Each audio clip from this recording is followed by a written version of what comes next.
Здравейте на всички и добре дошли в днешното видео. Така с настъпването на пролета, почти настъпването на пролета, тя така чука вече на прага ни. В моята глава се зараждат все по-често мисли за ремонт, за освежаване на апартамента. В нашия апартамент има още безброй много неща, които трябва да бъдат отремонтирани, поправени. Ние се нанесохме тук декември 2019, като ремонтирахме около година и всичко си направихме сами от до. Разбира се, с помощта на роднини, баща ми, Ниво баща му и така, чисто за неща, които изискват повече от 4 ръце. Реших да споделя с вас видео типа на, например, днешното ще бъде как ремонтирахме кухнята и какви грешки допуснах, защото когато човек прави всичко сам, допуска грешки, повярвайте ми, и то много, защото ние сме се съобразявали с време, с бюджет. Когато двама души ремонтират сами апартамента си с сравнително ограничен бюджет, няма как всичко да се направи на един път. Точно поради тази причина има още много неща, които станаха недовършени и трябва да поправим. Днес ще видите кои са те в кухнята. Имаме две стаи, които изобщо не са пипани. Там е някаква трагедия. Там, особено в едната стая, аз я наричам Мордор, ако сте гледали Властелина на пръстените, знаете за какво иде реч. Там е нещо страшно, там просто отваряш вратата, хвърляш по възможно най-бързия начин и затваряш преди да се е случило едно такова лавинообразно падане на всички вещи вътре. Така, аз да ви кажа, днес така седнах, чистих, понеже петък е вкъщи съм си.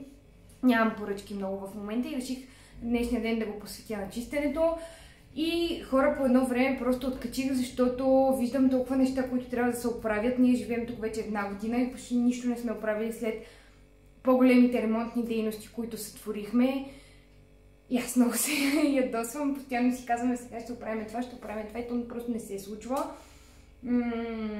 Някак си с време, че се научих да не се ядосвам толкова много на съсипаните неща, защото всичко се износва, вещите, които се използват, се захабяват, износват се. Аз преди при най-малкото отраскване, например на латекса, умирах от мъка, умирах от яд, веднага започвах да се чудя как ще го поправим. Особено откакто имаме кучето, щетите са...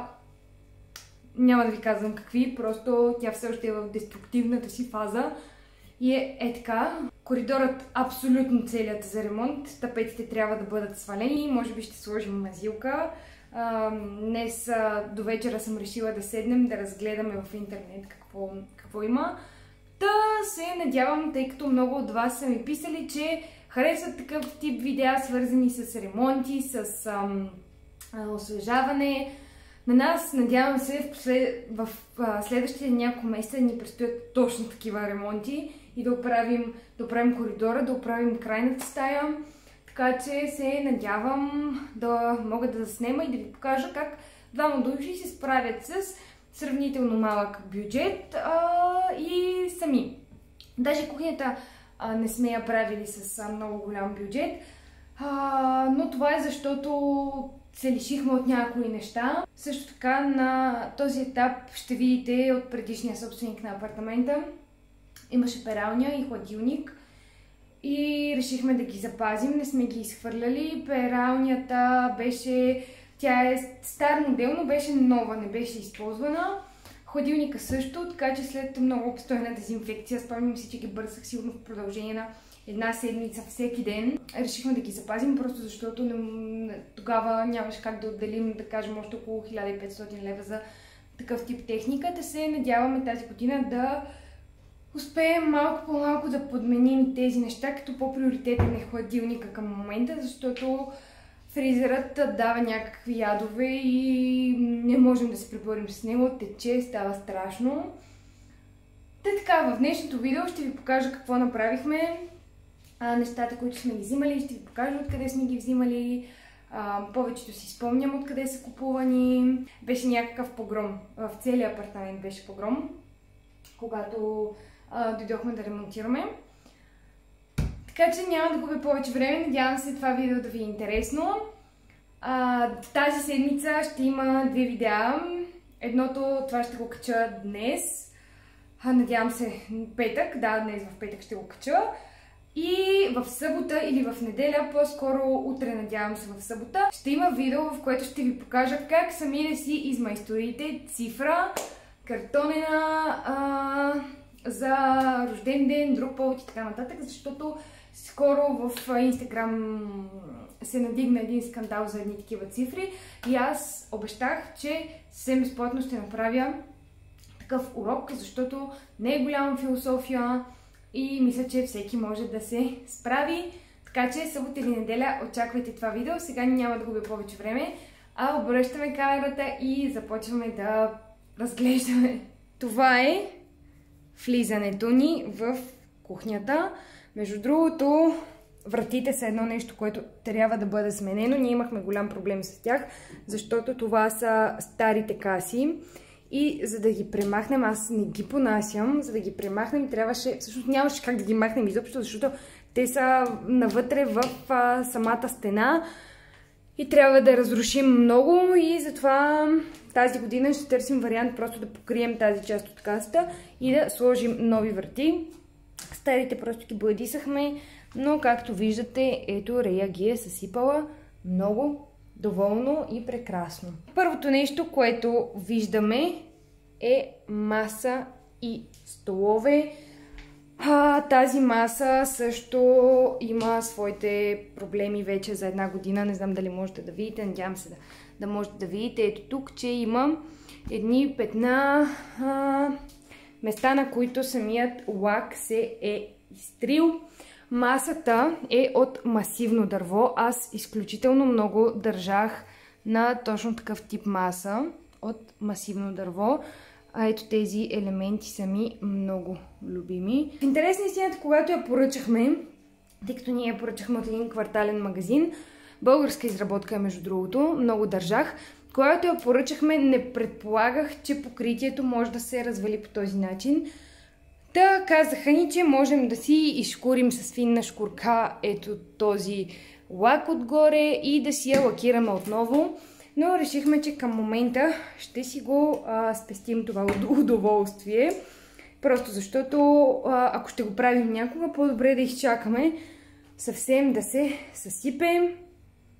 Столовете също са от същият магазин, включително здрави и удобни са. Аз много държах да са от масивно дърво, просто защото и двамата сиво сме високи и наистина исках да ни е удобно. А пък формата на тези столове е прекрасна и облегалката е много удобна. Мислех, че ето тези дъщици тук ще се окажат нестабилни, но всъщност се оказаха доста по-стабилни, отколкото предполагах, така че масата ми е едно от любимите неща в кухнята. Тук телевизорът е на стената ни. Между другото, стените са оранжеви. Предвид светлината излиза различно. Ето това в момента е реалният цвят. Много оранжеви са. Масово кухните, които съм виждала, са бежови, кафяви. Аз исках нещо изкрящо. Ето това, например, не е реалният цвят.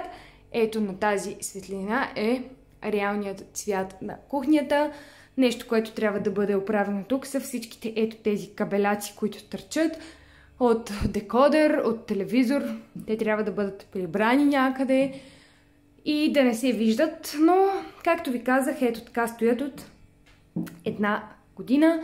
Нещо, което не бях преценила и трябва да бъде поправено е ето този стол. Можете да видите, е нанесъл щети на латекса. Просто защото когато имаме гости, някой седи, просто не се съобразява и лупва отзад в стената и става ето такава следа. Та от тръбите до зад вратата искам да сложим една пак дървена от истинско си дърво лента, която да предпазва стената. Това е кухнята. Всъщност това е единственото нещо. Чакайте да го махнем този статив. Кухнята е единственото нещо, което беше монтирано от професионалист.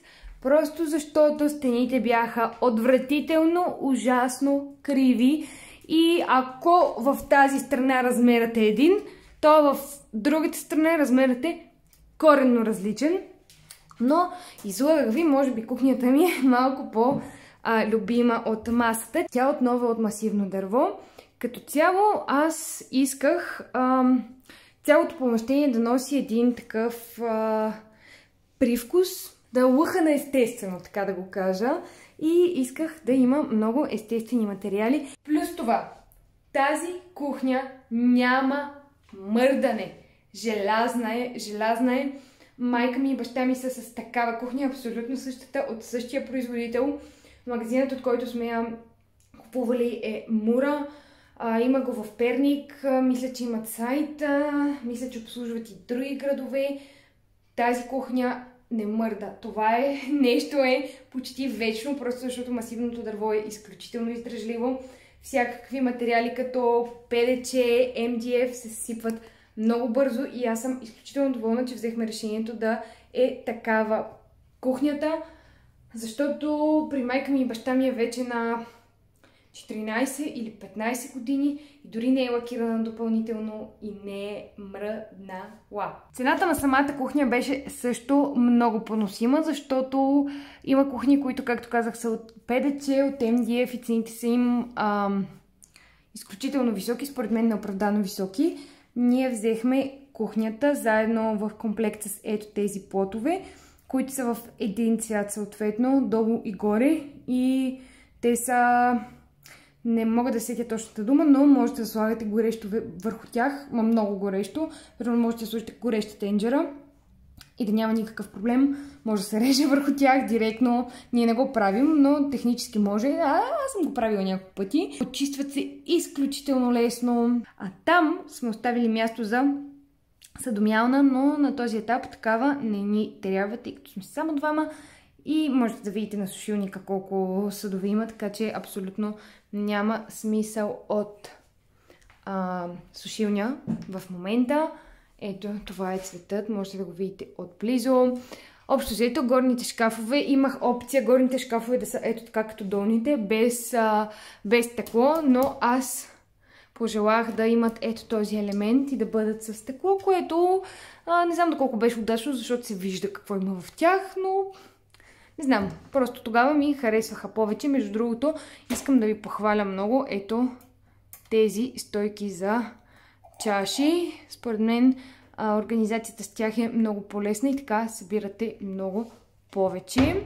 Единственото нещо, за което съжалявам в кухнята е, че я поръчах с две ниши, на които държах адски много, а те събират ужасно много прах.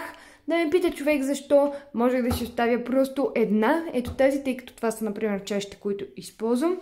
А тази беше напълно излишна, защото тези неща просто стоят там, колкото да не е празна. Но за сметка на това събира много прах. И тези чаши трябва да бъдат местени през няколко дни, за да се бърше прахта. Друго нещо, което не съобразихме, и затова много ме яд, можете да видите, че мивката ни не е центрирана точно на шкафа. Това е грешка малко на нас, малко на човека, който взимаше размерите. Но пък не ни прави вече впечатление, свикнахме. За мивката не знам дали съжалявам, защото е много голяма и това е супер удобно. Отново е българско производство, масово. Кухнята също е българско производство, между другото. Почти всичко е българско производство тук. Както казах, от масивно дърво, но това покритие, което има мивката, се чисти безумно трудно. С каквито и препарати да опитваме, колкото и да опитваме, виждате, винаги имат петна. Чистила съм я преди точно 15 минути и отново има петна. Съжалявам, че закупих черен сушилник. Всъщност закупих го заради ето тази част, понеже тук може би не може да се види, но е по-скоро бронзово-златна, не е сребърна. И смятах, че ще отива повече. Но черната тава, ето можете да видите тук, оставя много петна. Това не е мръсно, това е почистено и тя е почистена точно преди малко с препарат. Но това просто е останало, защото върху черното си личи всичко.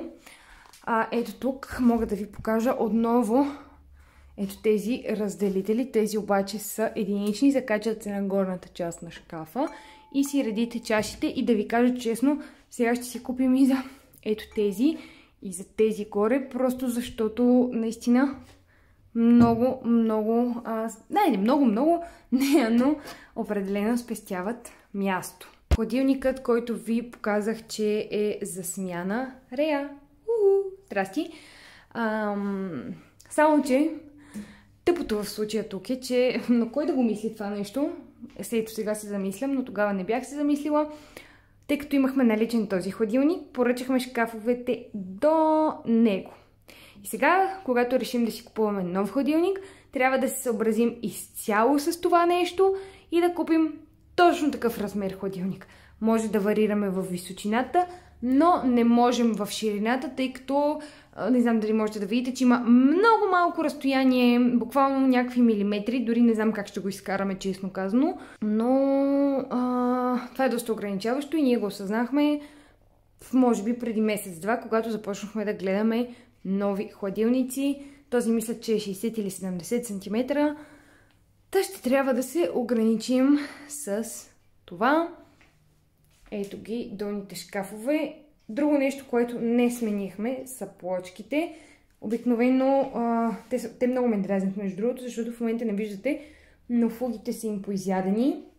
Аз лично се опитах да ги фугирам втори път сама, но не се получиха. Нещата, просто фугирола не се задържаше. Решихме, че към момента нямаме излишен бюджет да изкъртиме всичките тия плочки, да сложим нови. Отгоре също не беше вариант да сложим, защото не е равен пода. И на този етап просто решихме да ги оставим, като тук по принцип има един голям килим, който прикрива една голяма част от плочките.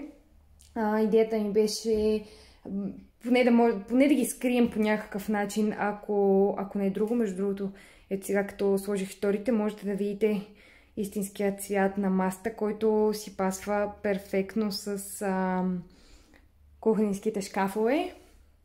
Да, тук обикновено има един килим. Една черга, килим е силно казано, много държах на тая пуста черга и дадох не малко пари за нея. Това е може би най-безумната покупка.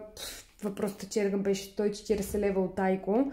В момента сме я махнали заради кучето, просто защото се натъпква с косми и тя, ако направи някоя беля, кога ще я сложим не знам, но за момента държим така. Тя е къса между другото, така че може би ще позадържим още малко. Това ми е любимото кътче и любимата ми кафемашина. Много исках кафемашина, която да изглежда ретро. Тази е от Ариели. Ариели е марката на Техмарт, мисля, че се казваше магазина. И цената е много поносима. Беше около 70-80 лева кафемашината.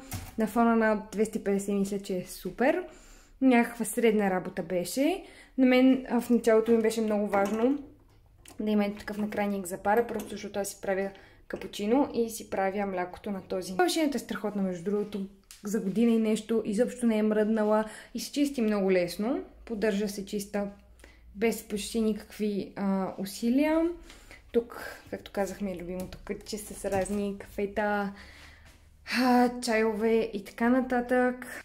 И мисля, че това е всичко в тази част. Не знам дали обещах да ви казвам цени, но по спомен цената на масата на този размер, тъй като имаше няколко размера, това е средния. Цената на масата беше около 700 лева. Масивното дърво е доста по-скъпо като цяло, но има някои маси в магазини от типа на Miomax, Айко, Икеа, които са много по-скъпи и са много по-некачествени. А столовете, там вече наистина не си спомням, но мисля, че един стол беше около 60-70 лева, нещо такова. А самата кухня, която държа да кажа, че никак не е малка, дори не мога да я обхвана цялата на две стени, все пак не е само на една. Цената на кухнята беше около 2200 лева с монтажа, а държа да кажа, че я монтирах 4 дни, между другото, точно заради отвратителните размери, които има, така че мисля, че цената е повече от поносима и повече от приемлива за нещо, което ще издържи дълго време. Друга моя много любима част от кухнята е ето този барплот. Това също е плод като този от кухнята. Помолихме да ни поръчат допълнително, за да можем да си сложим отгоре и да са еднакви, да не се бият. Между другото, ето тук трябва да бъде фугиран. Не сме го фугирали. Държа да ви кажа, че аз лично много се гордея с този бар плод. Аз изключително много държах. До последно държах това нещото, с което ще облечем бар плота, да бъде максимално близо до естествен камък. Това не е точно камък. Не си спомням какъв точно беше материала, но знам, че ги купувахме от Практикер. В началото Иво искаше да сложим такива най-обикновени тапети, които имитират плочки. Аз като чуя тапети, между другото, косата ми се изправя, не знам защо. И аз категорично отказах и той ми каза: добре, тогава, що ми искаш такова, ще си го правиш сама. И с помощта на баща ми залепихме плочките и след това аз си го фокирах чисто сама целия бар плод и затова много се гордея с него. Това е разликата, когато правите всичко сами. Накрая много се гордеете. Тук също не сме сменяли плочките. Като цяло тук на терасата са по-трагични, защото даже са наранени на места. Но тук наклонът е още по-голям и затова решихме, че няма да ги пипаме на този етап. Това са осветителните тела. Да ви кажа честно, в началото това много не ми се връзваше, но някакси свикнахме да го гледаме. Това са кружки, на които много държах. Още едно нещо, на което много държах. Обикновено нещата, на които аз държа, в последствие се оказват трудни за поддръжка. Тези лампи бяха доста скъпички. Една беше около 47 лева, което ми се струваше много и продължава да ми се струва много. И са изключително трудни за почистване. Много често върху тях се полепва прах и трудно се почистват, но не знам, много исках да висят така над бар плата лампи. И тук абстрахирайте се от тези бутилки. Това към момента е склад. Там ще има сушилня някога. Заградила съм го с картон, защото Рея се завира вътре и яде чесън. Тук ще има и 2 бар стола някога. Така си го представях още в началото. Тук сядаме си на бар столчетата, слагаме си да вечеряме или пък да си пинем по нещо и гледаме телевизия. Така че това ще се случи някога. Терасата е с латекс, което се оказа най-голямата грешка, която взех. Признавам си, аз я взех за тази кухня. Тук добре. Тук не се случва нищо. Нищо не се готви. Тук решихме да го оставим бяло, за да има контраст между кухнята и терасата. Тук нищо не се готви. Но ето къде е моята генерална грешка. Тук сега, понеже съм пуснала шторите, не знам дали ще можете да видите. Надявам се, че ще можете. То пък не иска да фокусира. Ето ги. Прекрасните петна, оставени от госпожа Печка. Когато ние готвим нещо на котлона, когато пържим нещо, то пръщи, фучи, става страшно и не знам защо русата ми главица реши, че тук трябва да има латекс, при положение, че латекса не може да се почисти. Ето, виждате? Това са прекрасните последици от моето решение. Това ще бъде първото нещо, което ще преремонтираме в тази кухня. Все още не съм решила какво да използваме. Ако имате някакви идеи, казвайте. Не знам, честно казано, искам да е нещо, което да се слага лесно. Не ми се ще да слагаме плочки в никакъв случай. Мислихме за тапети, които се забърсват. Какви ли варианти не гледахме, някакви мазилки. Още не сме се спряли на нищо. Тук има и по шторите съответно и те са дали жертви. За тях обаче нямам никаква идея как ще ги почистим, така че приемам идеи, ако знаете как се чистят такива штори. Ще съм ви много благодарна. Като цяло реших да ви покажа точно кухнята, защото по нея има най-малко неща, които трябва да бъдат преправяни. Плочките, за съжаление, на този етап не мисля, че съм готова психически да ги пипаме, защото това означава да разбутаме всичко, да разкъртиме всичко, за да сложим някаква нова настилка. а пък кухнята е мястото, в което прекарваме по-голямата част от времето си. Най-наложително е да оправим това, което ви показах при печката, защото това е груба грешка, която направих. Тогава просто не съобразих, че латекса е нещо, което не може да се почисти, или поне този, който сме взели ние. Та дори да може да се чисти петно от мазнина, не мисля, че може да бъде преборено от който и да е латекс и от който и да е препарат. Така че това е нещо, за което искрено съжалявам. Както ви казах, ето тази ниша тук, която просто събира адски много прах, а в същото време е супер безмислена, ама мозък. Кабелите трябва да приберем. Вратите са най-големият ми проблем в целия апартамент. От тях се срамувам най-много, така да го кажа. И нямам търпение да ги изшиткаме някъде и да сложим някакви други. Но там пък ви казах, че касите са проблем. Но така изглежда кухня ремонтирана само от нас, без майстори, без нищо. Терасата я правихме сами, тъй като стените там бяха, няма да ви обяснявам, взеха ями вътре в тях. Затваряхме ги с гипсокартон, всичко беше шпакловано и изшкурено от мен. Аз взимах активно участие в шкуренето. Всъщност аз имах активно участие в абсолютно всичко в този апартамент и работех наравно с мъжете, разбира се, неща от типа на шпакловане, мазилки и така нататък. Нямаше как да взема участие, но латекс, аз съм майстора на латекса, навсякъде аз съм боядисвала.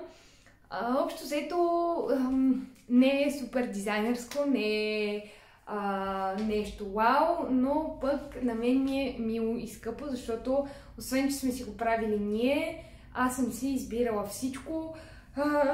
Идеите, кое как да бъде сложено и кое как да бъде закупено, са си изцяло мои. Както ви казах, специално в кухнята исках да се усеща един такъв по-естествен, по-битов дори дух в нея. Затова исках тук да има много естествени материали, дори и кутията за хляб ни от естествено дърво, шкафове, маса, камъка в барплота. Всичко, което можеше да бъде естествено, беше направено в такова. По груби сметки, цялостния ремонт на кухнята, заедно с мебелите, които сме закупували. По груби сметки, може би, за цялостния ремонт на кухнята сме дали около 4 до 5000 лева, може би, което смятам, че е много добро постижение, просто защото в Икеа има само кухни, които са по-малки и струват толкова. Така че аз съм горда, че с малък бюджет успяхме да докараме това, което ни харесваше на нас и това, което всъщност си представяхме. И най-важното е, че ни е уютно. Не знам дали това видео ви е било интересно, надявам се да ви е било интересно, надявам се да ви е било полезно. Надявам се да откриете нещо за себе си.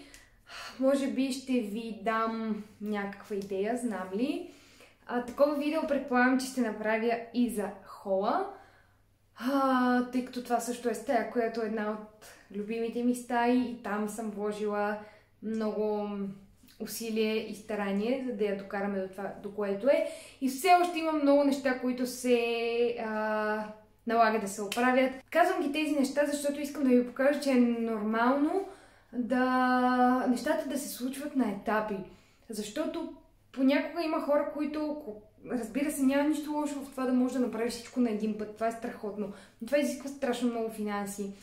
И няма нищо лошо в това да се занимавате сами с нещо, да влагате сами усилията и да го правите поетапно.